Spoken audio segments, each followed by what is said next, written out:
Hey everybody, it's Erin Reed from Erin Reed Makes. Today I'm going to show you a really fun fold card. It's called a mini topped fun fold card because it's a little miniature card that is right on top that allows you to use all of your amazing stamps and pattern papers to their fullest because there's a lot more real estate on this card, which is more fun places to place your cards and your pattern papers. To start making your mini topped fun fold card, you're going to need one sheet of paper that measures 9 1/4 by 5 1/2 and a second sheet that measures 3 by 6. This is the mini topped card. We're going to move it off to the side real fast. The larger sheet is the base of your card and we're going to make 2 scores on it. Now I like using my cutting tool for my scoring because it's got a nice groove right here. I can measure it out and then I just grab a bone folder that I have, but whatever you use to score, go for it. The first score is going to be at 1 1/2 inches. So we're going to do 1 1/2 and just go ahead and score along there. Don't make the mistake. Make sure you hold your paper and don't go off. If you make a mistake, it's okay. Just really quickly score it. Make sure your whole paper is flush and you get a nice good score mark right at 1 1/2. And the easiest way to do the next one is flip your paper around. So here's the score mark on this side and we're going to score at 3 1/2. So you've got 2 score marks, 1 1/2 and 3 1/2 from the sides. And we're just going to go ahead and fold the card in on itself. If you scored a little bit off, just make sure you line it up. So that way all of your edges are nice and flush and you do not have a wonky fold that goes sideways. If you want to take a bone folder and give yourself a crisp, clean fold on the edge there, you're more than welcome to. And then this is the base of our card. And you could totally leave the card just like this. And this is the inside, this is your top flap, and here's your side flap. And it's just a fun difference to a card. And you can just attach whatever you want or leave it like that. But we're gonna make it a little bit extra. So for the other part, we have our 3 by 6 inch, and this one is super simple. You fold it in half. And so you're making a little tiny square 3 by 3 card. Line it up. Fold here. Again, if you want to score this, you're more than welcome to. And so these are the 2 pieces, your little mini card and the base of your card that you need to make the mini topped fun fold card. Now it's time to decorate this up. You have 2 base papers and then you have 4 elements, 3 card elements, and then an inside element for the front of your card. So really quick, let's cut this up. So let's build the base of the card first. First thing I did is I went ahead and cut out this really cutie paper and we're going to attach this to the back side. And then this is gonna go on this front flap. This front flap would be super cute with any number of pattern papers. Now we're gonna take this slim sheet of paper. This sheet right here is gonna measure 3.25 by 5.25, so I went down by 1/4 inch each side. And this little strip right here is measuring at 1.25 by 5.25. So it just gives it a beautiful, nice like white mat. And then the card opens up like this and we're gonna put a sentiment. And we're gonna mat that on the same pretty beautiful paper, the striped paper, the matching paper. Now we have our mini card and we have our 3 elements that are going to go on our mini card. The first thing we're going to do is we're going to stick our mini card to the front here, and you can choose to either go high, to go low, in the middle, or anywhere in between. We're going to kind of go right a little bit higher than center, but not dead center.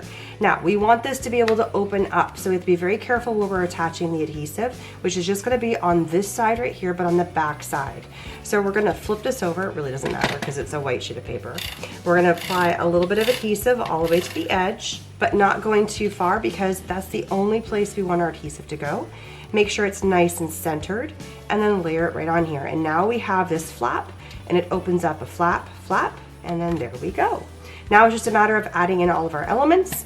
I made this card super simple because I wanted to have a ton of fun with these little printable elements, so anybody could do it. All you would need was white paper. You didn't need to have any other elements to do this.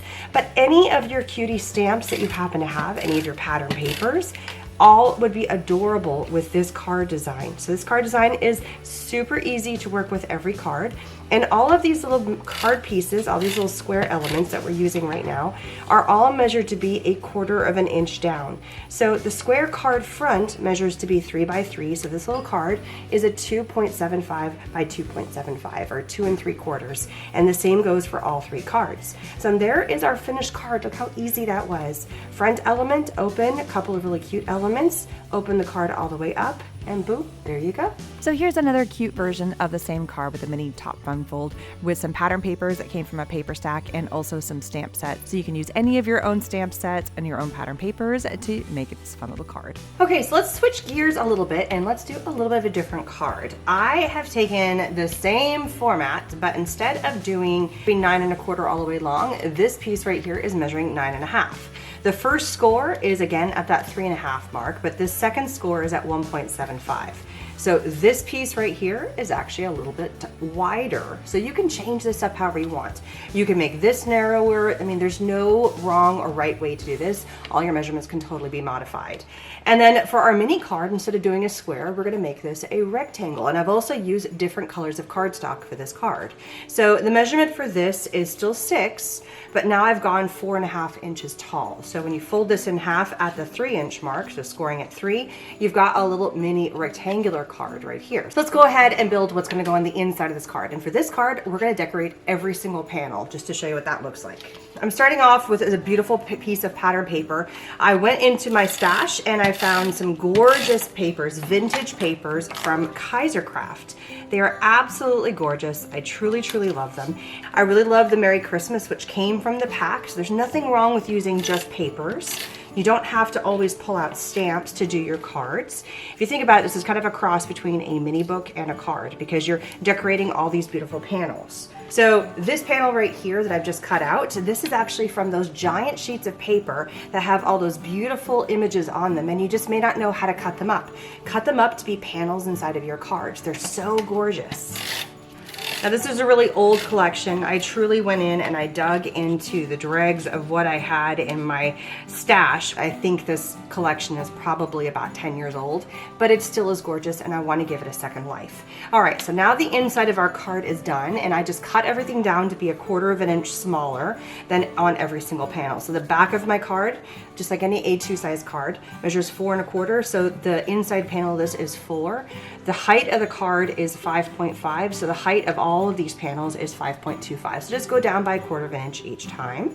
Now we're gonna fold in our panel and we're gonna put another one here. And again, I'm just pulling all the papers that came from that pattern paper collection, that beautiful, I think it was called Turtle Dove. And what I really tried to do is I tried to pair papers that were light against the dark. So here, if it's a light paper against a dark paper, and not going too crazy because there's a lot of panels going on here. All right, so there's that piece. We're also gonna add a layer onto here. And for this one, I could do either this side, I think that's absolutely gorgeous, or I can flip this over and we can do something a little bit different. And I think I'm gonna go that direction. It's so minuscule in the background, plus it creates a little bit of some drama because it's a change in color. So totally fine. Change it up, have some fun with it. Now let's put aside our base of our card. This would be a beautiful card just as is. And just to show you, I could take a little panel like that, maybe cut it down, keep it large, and this would be the flap that would open that. There's so many fun ways you can do it, but of course we're gonna make ours a little bit extra. So let's put this aside while we build the top card. So here we have the top panel, and just to remind ourselves, it fits right here. So see how much the panel it actually covers up? And remember, the card opens this way, and then it gets attached and it opens like this, right? So this is our top. Open it up. These are our insides. And the beautiful paper pack was a gorgeous paper that had a lot of really cool pieces.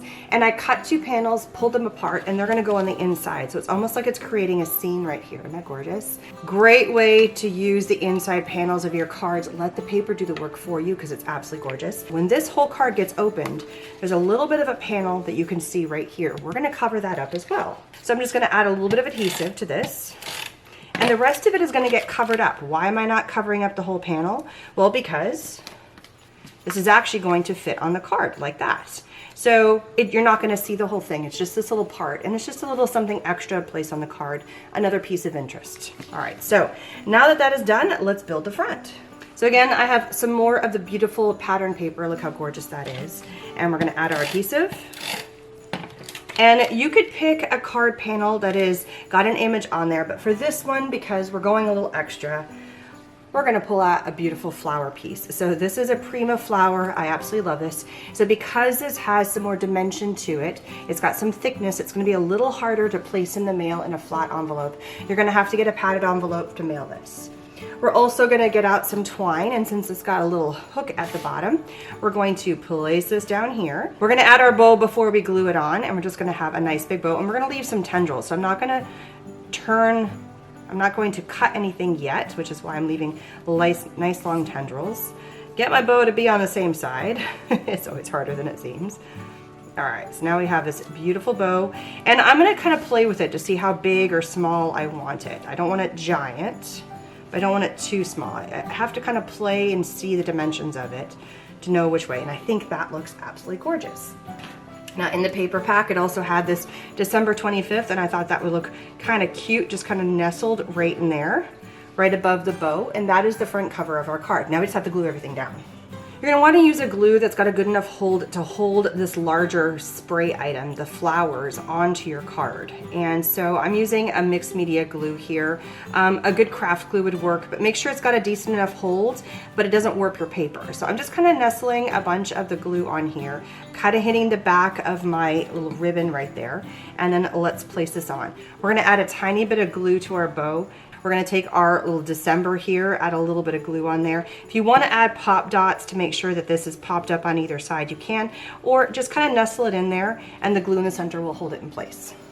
Now it's time to attach this to our card, and because we have such a heavy panel, I'm gonna again use that glue to add right here. Make sure the little tendrils don't get on there. And it's gonna take a few seconds to dry, but while I do that, I'm gonna go in and I'm gonna go, okay, I think I want my tendrils to end about there and about there. So I've let my card dry for about an hour and everything is stuck on there beautifully. So does it come off the page a little bit, and does it kind of go outside of the dimensions of the A2 size card? Yes, and that's totally fine. If that's something that you don't like and you're not a big fan of dimension, then go with the other kind of card that is more flat and it's just stamped in images. But this is just a very special card. My mother specifically loves these kind of vintage cards that have a little bit more of an element to them. She really enjoys them, and it just has lots of cool panels to it. I always get asked, where can you write something on a card like this? And there's a beautiful space to write right there, but you can also write on the back. And if you're gonna write on the back of the card, open it up so that way it can lay flat. So you've got plenty of space to write, and you can always put a cream colored paper on the back side to give you more room, and you're not trying to fight against writing against a dark color. And so lots of really cool panels. You could also write along here because we've left such a plain panel on this side. So no matter what kind of style that you love to create with your cards, if you want to go with more of a printable and print and cut out and glue and make a super fast and easy mass production card with fun little elements on each panel, or you're really into stamping, coloring, and die cutting out with also fun pattern papers attached to your panels, or if vintage style is what you are aiming for, this particular card design fits them all. No matter what kind of style that you enjoy doing, this card design, whether you do a square, a rectangle, and you could even do a circle, or any other fun shape that you can use as a front topped card or a mini topped card on top of your panel. And don't forget, you can alter the size of your inside panels to be whatever you like. So many fun ideas that you can use with this card, and I hope you've enjoyed it. And I will see you guys again later. Bye, everybody.